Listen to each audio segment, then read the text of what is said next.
Akira Toriyama is no doubt most well known as being the creator of the long-running manga Dragon Ball, adapted into cartoons, movies, and video games. But before he created Dragon Ball, he created a shorter-lived comedic manga called Dr. Slump, about an inventor who creates a teenage robot girl. Dr. Slump began in 1980 as part of the weekly Japanese comic book Weekly Shonen Jump, and ended in 1984, the same year that his more well-known creation Dragon Ball began. In 1986, in Tale 81 of Dragon Ball, titled Chase to Penguin Village, we find out that Dragon Ball and Dr. Slump both take place in the same world, as Goku, the protagonist of Dragon Ball, meets the main characters of Dr. Slump. And this is where my fan theory comes in. In Dragon Ball Tale 21, titled Full Moon, Goku's friends find out along with the audience that whenever Goku looks at the full moon, he becomes a large ape monster, and that this monster killed Goku's adopted father, Gohan. Now, as far as I know, we're never told exactly when Gohan died, but at the very beginning of Dragon Ball, when Bulma first meets Goku, he seems pretty good at taking care of himself, hunting animals for food, that sort of thing. So I would guess that Gohan's death is not incredibly recent in this series. So what does Gohan's death have to do with Dr. Slump?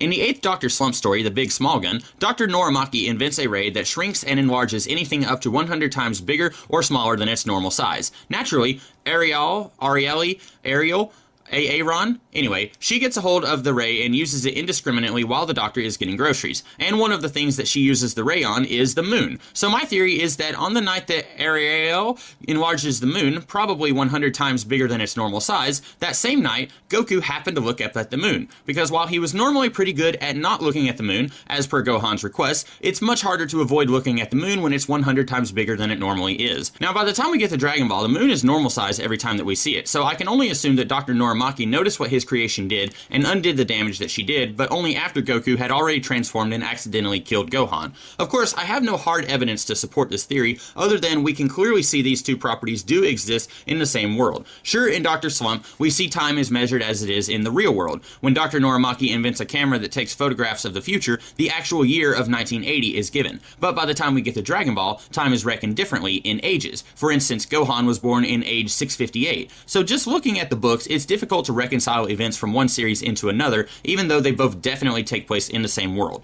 But still, I like this theory, so I'm sticking to it. But what did you guys think? Do you have any of your own theories that you want to throw out there? Do you want to hear more from me? Hit me up in the comments, and in the meantime, I'll see you guys in the future. Have a good one.